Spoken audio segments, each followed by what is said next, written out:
പാട്ടുപാടാനും ചിത്രം വരയ്ക്കാനും ശില്പമുണ്ടാക്കാനും ഒക്കെയുള്ള കഴിവ് ദൈവം നേരിട്ട് അനുഗ്രഹിച്ചതാണ് എന്നാണ് എൻ്റെ വിശ്വാസം. അങ്ങനെ മഹത്തുക്കളായ കലാകാരന്മാർക്ക് ജന്മമേകിയ നാടാണ് കേരളം. KCS പണിക്കരും കാനായിയും മുതൽ ബോസ് കൃഷ്ണമാചാരിയും റിയാസ് കോമുവും വരെയുള്ള ആൾക്കാരെ നാം അറിയും. എന്നാൽ നമ്മുടെ നാട്ടിലെ വനിതാ ചിത്രകാരികളെയും ശില്പികളെയും പറ്റി വളരെ കുറച്ച് നമുക്കറിയാം.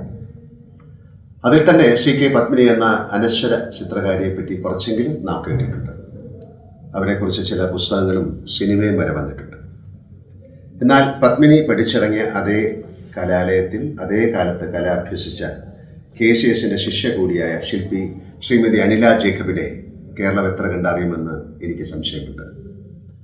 കേരളത്തിന് പുറത്തുള്ള സഹൃദയ ലോകം അത്ഭുതത്തോടെ നോക്കിക്കണ്ട കലാകാരിയാണവർ. ആൺകോയ്മയുള്ള ശില്പകലയിൽ സ്വന്തം സ്ഥാനം ഉറപ്പിച്ചെടുത്ത ആ വനിതയെ കൂടുതൽ അറിയുക എന്നതും അംഗീകരിക്കുക എന്നതും കലയെ സ്നേഹിക്കുന്ന മലയാളിയുടെ കടമ തന്നെയാണ്. സാംസ്കാരിക വകുപ്പിന്റെ രാജാ രവിവർമ്മ പുരസ്കാരം വരെ ലഭിച്ച ഈ അനുഗ്രഹീത ശില്പിയെപ്പറ്റി ഇങ്ങനെയൊരു ഡോക്യുമെന്ററിക്ക് ഉദ്യമിച്ച എബി ജോസഫിനും കേരള ലളിത കലാ അക്കാദമിക്കും ഹൃദയപൂർവ്വം നന്ദി രേഖപ്പെടുത്തട്ടെ. കാരണം ഇത്രയും ആഴമുള്ള കലാകാരന്മാരെ പറ്റി നാളത്തെ തലമുറയ്ക്ക് വേണ്ടി അക്കാദമിക്ക് ചെയ്യാനാവുന്ന ഏറ്റവും അർത്ഥവത്തായ കടമയാണ് ഇങ്ങനൊരു ഹ്രസ്വചിത്രം. അനില ജേക്കബിൻ്റെ പ്രസക്തിയും അവരുടെ രചനകളുടെ അനശ്വരതയും ഈ ഹ്രസ്വചിത്രത്തിലൂടെ കലയെ സ്നേഹിക്കുന്ന എല്ലാ മനുഷ്യരിലേക്കും എത്തട്ടെ എന്ന് ആശംസിക്കുന്നു. നമസ്കാരം.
അക്ഷരവും അച്ചുക്കൂടവും പ്രസാധനവുമായി അക്ഷരനഗരി എന്ന പേര് സ്വീകരിച്ച കോട്ടയം മറ്റു പല കാരണങ്ങൾ കൊണ്ടും ശ്രദ്ധേയമായ നഗരമാണ്.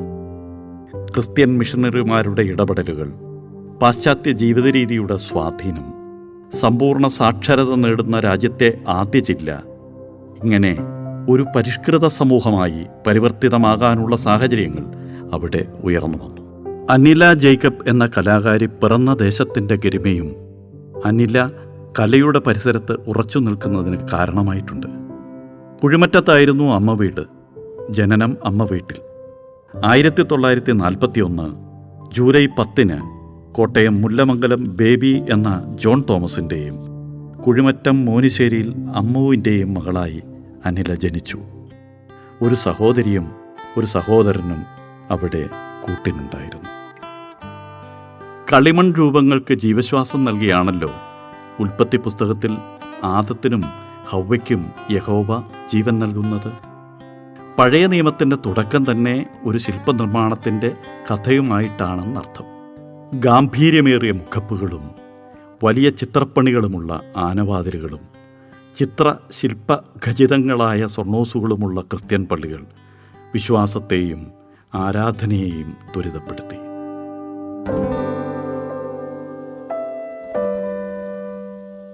എനിക്ക് എപ്പോഴും ആ വീട് ഇഷ്ടമാണ്. ഞാൻ ജനിച്ച ഒരു വീടാത്. മുല്ലമംഗലം എൻ്റെ ഫാദറിൻ്റെ വീടാണ്. ഇത് മോടിശ്ശേരിയിൽ നിന്നായിരുന്നു ഉണ്ടായതുകൊണ്ട് അമ്മയുടെ. ഞങ്ങൾ ബോംബെയിലായിരുന്നു. പ്രസവ സമയത്ത് അമ്മ ഞങ്ങൾ ഡാഡി അവിടെ ആയിരുന്നു ജോലി. ഡാഡി പിന്നെ YMCA സെക്രട്ടറി ആയിരുന്നു. പിന്നെ ഞാൻ ഉണ്ടായ കട്ടിലല്ല, ഐ മീൻ ഇതാ സ്ഥലം ഈ മുറിയിലാണ്. Doctor ഏലിയാമ്മയായിരുന്നു doctor. പിന്നെ ഏലിയാമ്മ കോട്ടയത്ത് എൻ്റെ ഡാഡിയുടെ അച്ഛൻ ഉണ്ടായിരുന്നൊരു ഡോക്ടർ. അവർ രണ്ടുപേരുമായിരുന്നു ഹോസ്പിറ്റലിൽ നടത്തിയത്. പിന്നെ നമ്മുടെ വലിയമിച്ച് അങ്ങനെയാണ് കിടന്നുകൊണ്ടിരുന്നത്. അങ്ങനെയാണ്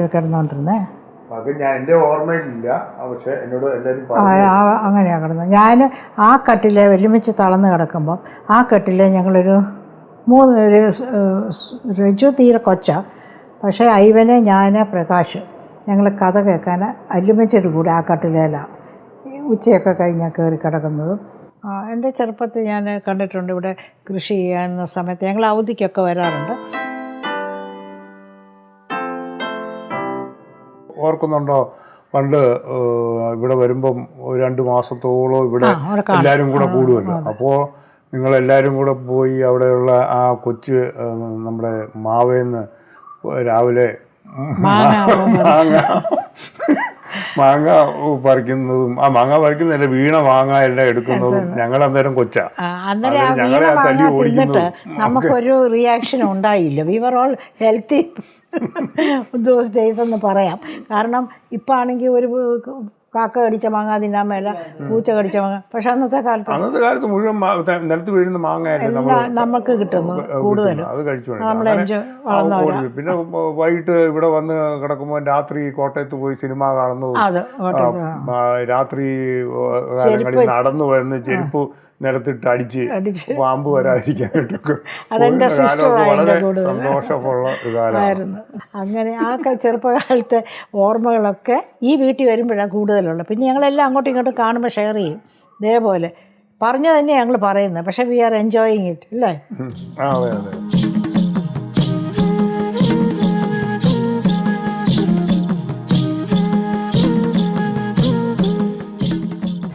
എൻ്റെ ചെറുപ്പകാലത്തിൽ ഒരു ആശാൻ ഞങ്ങൾ വിളിക്കുന്ന ആശാനെന്നാണ്.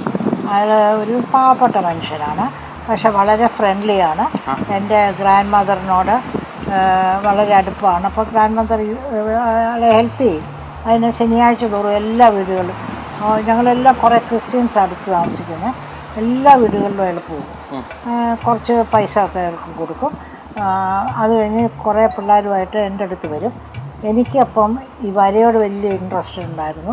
അപ്പോൾ ഞങ്ങൾ അന്ന് പേപ്പേഴ്സൊന്നും ഞങ്ങൾക്ക് തരത്തില്ല, ഞങ്ങൾ കൊച്ചു പിള്ളേരല്ലേ, അത്ര പേപ്പറൊന്നും വേസ്റ്റ് ചെയ്യാനായിട്ട് തരാത്തതുകൊണ്ട് ഞങ്ങൾ അയാൾ കൊണ്ടുവരും. കുറേ സിഗരറ്റ് പാക്കറ്റ്സിൻ്റെ കവേഴ്സ് കൊണ്ടുവരും. ആ കവറ് വെട്ടിയൊക്കെ ഞങ്ങൾക്ക് ചുമ്മാ കട്ട് ചെയ്തൊക്കെ തരും. അതിലാണ് അയാൾ പോർട്രേറ്റ് ചെയ്യും, നന്നായിട്ട് പോർട്രേറ്റ് ചെയ്യും. ആദ്യം അയാളുടെ തന്നെ അയാൾ ചെയ്യും. അങ്ങനെയാണ് ഞാൻ ആദ്യം തൊട്ട് എനിക്ക് ഇൻട്രസ്റ്റിങ് തുടങ്ങിയത് പെയിൻറ്റിങ്ങിനോടും ഡ്രോയിങ്ങിനോടും.